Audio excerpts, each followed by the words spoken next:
Hello everyone! So today, as the title suggests, this is going to be a tutorial on how to play Imperial Knights Renegade.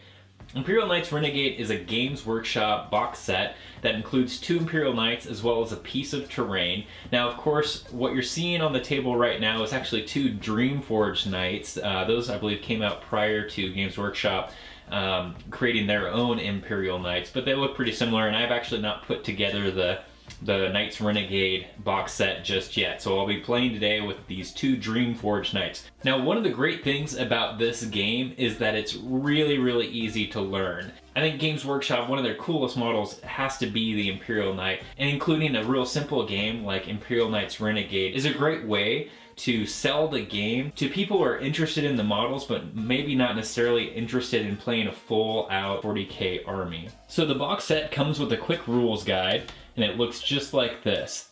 If you turn the rules book up, what you'll see is that there's 2 pages of rules, and quite honestly, that's it, just 2 pages of rules. The rules themselves are really easy to understand. We'll go through those today, and they get you playing the game really quick. If you turn the next page, what you're going to see is that there are missions, 3 missions that they provide for you to play the rules by. And then if you keep going through the book, this is actually the rules to play these models for Warhammer 40k, so you can actually ignore the following rules. It's really just the first 3 pages that you need to know for the rules to play Imperial Knights Renegade. Also included in the box set, and in what you're going to need to play with, are 2 cards that represent both knights that you'll be using. So you have the Imperial Knight, Ever Stalwart, and then the Renegade Knight, Litany of Destruction.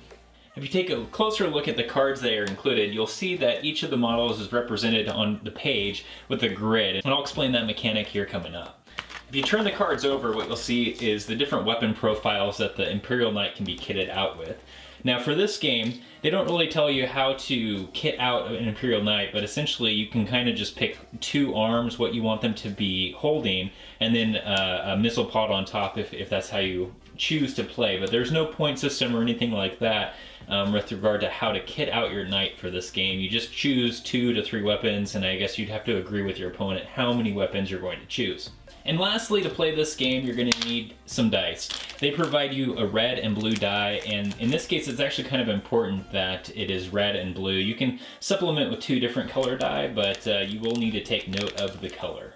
Now to start this game, what you're going to do is you're going to pick a knight each, and then like I said, you'll pick a weapon for the left and right arm, and if you want a pod for the top of the knight, then you can each choose one of those. So you're kitting out your knight. Pretty simple. And then there's only 2 phases of the game. There's a plan phase, and then there is an execute phase. We'll talk about the plan phase first. Now to start with the plan phase, each player is going to secretly write down which actions they plan to perform in the execution phase. You get 3 action points. You can't go over 3 action points, I should say. You could technically write down under 3 action points if you'd like, but you can go up to 3 action points each when you're writing it down. So we go to the action table, and we can see how you can spend those 3 action points. You can snap attack, advance, rotate your ion shields, standard attack, run, aimed attack, or charge. So there's 7 different things that you can do with your action points. You'll notice to the right here that each of these actions cost a different amount of points. So if you do something as simple as a snap attack, it's only going to cost you 1 of your points. But if you do something as advanced as an aimed attack, it will cost you 3 action points. So the actions that you write down cannot exceed 3 action points. So one player could write down that they're going to snap attack, advance, and then rotate their ion shields. And you'll notice that is a maximum of 3 action points. They're not going over that. The other player could rotate their ion shields and do a standard attack. Again, that equals 3 action points. Or maybe on a turn, a player just does an aimed attack, and that's 3 action points right there. But you couldn't exceed that. So a player couldn't run and then do an aimed attack. That would be 4 action points, and it wouldn't work. So after each player has written down the actions that they intend to carry out during the next turn, you go to the execute phase. And the execute phase is essentially carrying out those actions that you've now written down. So both players reveal the actions they have written down, and they're going to carry them out one at a time. Now, who gets to go first? Well, the way it works in this game is there's sort of an initiative to which players go by to see who gets to perform an action first. So it actually goes in order of the actions in the action table. So you'll notice Snap Attack is 1, Advance is 2, Rotate Ion Shields is 3, Run is 5, and Charge is 7. So these actions are actually ordered how they should be carried out. So if one player wrote down that they were going to do a Snap Attack and then a Standard Attack, that's 3 action points right there, but they would first refer to the table and see that Snap Attack is at 1 and then a Standard Attack is at step 4, initiative step 4. I'm using the term initiative, they don't use that, but that is a Games Workshop term, so I'm kind of using it in this case here. So if one player had 1 Snap Attack, they would be going first. Now if the other player also wrote down Snap Attack, so we have 2 actions at initiative step 1, both players would roll off to see who gets to go first. And the higher roll, of course, would get to choose or go first. So then if player 2 had written down that they were going to do an aimed attack, which is 3 action points, that's at initiative step 6. So player 1 would get to do their Snap Attack, their Standard Attack, and then player 2 would get to do their aimed attack. Again, going in order with the initiative of each of the actions. Now it should also be noted that when choosing your actions, you cannot choose the same action twice. So each of these actions can only be chosen once per turn. So let's take a look at the type of actions that you can perform. So first off, we have move actions, and you'll see that there are 3 types of move actions. There's Advance, Run, and Charge. And referencing the table again, you'll see Advance is initiative 2, Run is an initiative 4, and then Charge is an initiative 7. So an advance is just moving up to 9 inches, and of course knights move just as normal. They don't have to go in a straight line or anything like that, and they can pivot, of course. Running would be moving up to 2d6, you'd roll 2 die, and then that's how far you get to go. So it's a little bit of risk. You might be able to move past beyond that 9 inches. There's also a good chance you might only run about 7 inches. And then there's Charge, which is moving up to 6 inches, and then getting to perform a melee action. Okay, so the next type of actions we're going to talk about, of course, are the attack actions. Now there's 3 shooting attack actions and then 1 melee attack action, which is the charge. And we saw it from this table before. You can kind of see there the different attack actions there. Of course, you have the snap attack, the standard attack, and the aimed attack, and then charge. Now the attacking in Imperial Knights Renegade is really fun and really unique, different than Warhammer 40k. And again, just because you're using Warhammer 40k models, this game does not play at all like Warhammer 40k, and the knights themselves don't act like they do in the full game of Warhammer 40k. So attacking in this game only requires 2 dice, the red die and the blue die. Now again, if you don't have these 2 die, you're going to need 2 die of different colors and then represent them on this chart I'm going to show you here. So to perform an attack action in this game, the first thing you're going to do is you're going to look at the profile card of the knight you are targeting. So in this case, if I was the ever stalwart, the good Imperial Knight, I would use the look at the Renegade Knight's profile here. So this is my opponent's profile.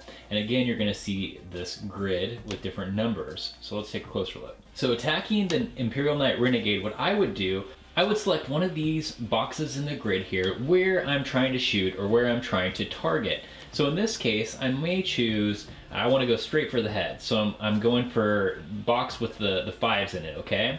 And you'll notice that we have 4 5s, 4 little circles in there. And you can kind of think of these circles sort of like hole points, or points that are in each of these grids. And once all the points have been removed in a grid, it's considered critical damage, and you're going to refer to a chart below this table. So you can see the critical damage table. So whenever someone loses all of the little dots in one of the grids here, you refer to the critical damage table, and it tells you how it's going to affect that knight for the rest of the game. So in this case, if I took off all of the 5s in the middle of the head there, I would refer to the critical damage table, which says location head, and it says the knight can only spend 2 action points a turn. So instead of the 3 action points, they go down to 2 actions. So you can see the benefit of putting critical damage in certain locations on the opposing knight.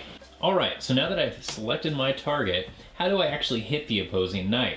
So in this case, I go back to the other table in the rulebook, the aim table, and I look at the action that I had selected. So in this case, let's assume I said I wanted to do a standard attack. And if we reference the table right next to it, this table, you'll see that the standard attack cost 2 action points.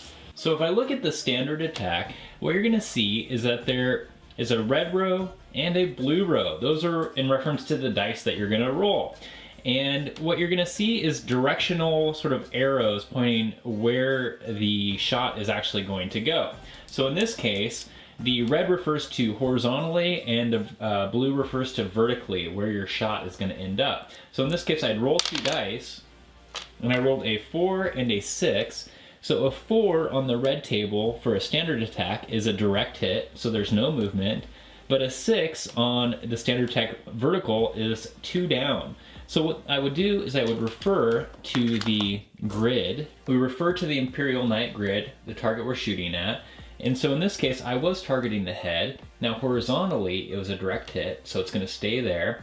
But vertically, it was 2 arrows down, meaning I would then look 2 grids down. So it's actually gonna hit him here at 7, which is the torso section. So you can see the uniqueness to the attacking in the game of Imperial Knights Renegade, that your shot is actually kind of determined by directionality versus trying to hit a specific number to determine whether or not you're wounding or taking off hull points and that kind of stuff. So it can sort of move around the knight.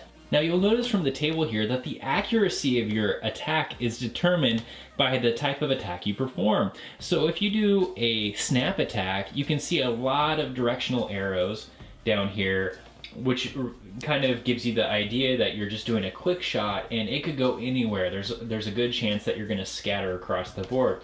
But let's say you've got, maybe one more of those little circles or hull points in a grid, and you really want to make sure that you take that hull point off to get critical damage in a certain area. Then you may want an aimed attack, which is almost all direct hits, no matter what you roll. So you can see here the accuracy of your shot is sort of determined by which type of attack action you make. Bear in mind here too that the attacks that you make both have different initiative as well as action point costs. So maybe you do need an aimed attack, but you're gonna go last and it's gonna cost you all of your action points. So there could be a chance that, maybe you don't wanna get shot prior to being able to shoot back at the enemy. So in this case, an aimed attack might be risky because you're likely going last and it'd be the only thing you'd be doing that turn. Now we talked about how to perform the attack, but what about the actual weapons and what kind of damage are we actually doing? So in this case, you'll turn the card over, you're gonna see these different weapons on here. So depending on how you've loaded out your Imperial Knight, so maybe you've given them a Reaper Chainsword and a Avenger Gatling Cannon. So they have these 2 weapons that are attached to their arms.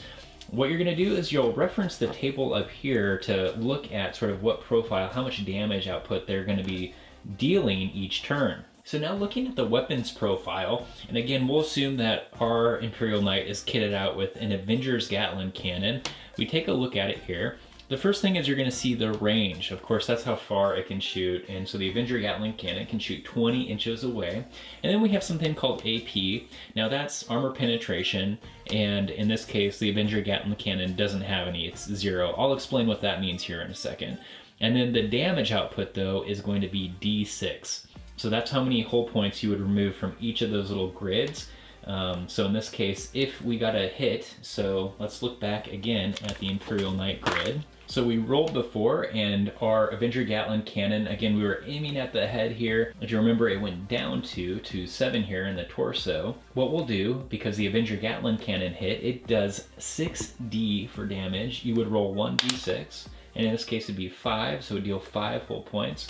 And if we look at the torso there, you'll see that there's only 3 little circles, which means we'll remove all 3 of those circles, and in this area then we'll receive critical damage, and we'll refer to the table to see what kind of effect that will have on the knight.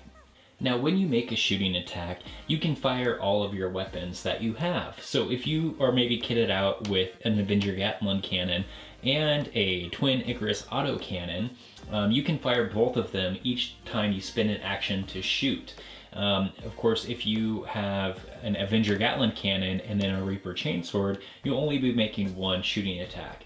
Now you can make a melee attack or a charge action, and you'll notice from the profiles here that any kind of melee attack, whether it's a Thunderstrike Gauntlet or a Reaper Chainsword, there is no scatter. You're not rolling 2d6 to scatter. They're gonna hit. And you'll see the different AP values that each of those have, and then how much damage output they can produce. Now let's talk about AP.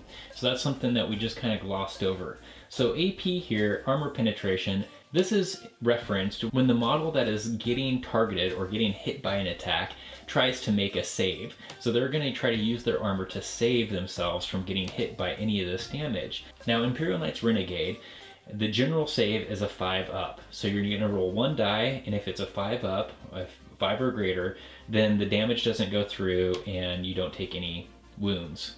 But this 5 up can be modified depending on the weapon's armor penetration.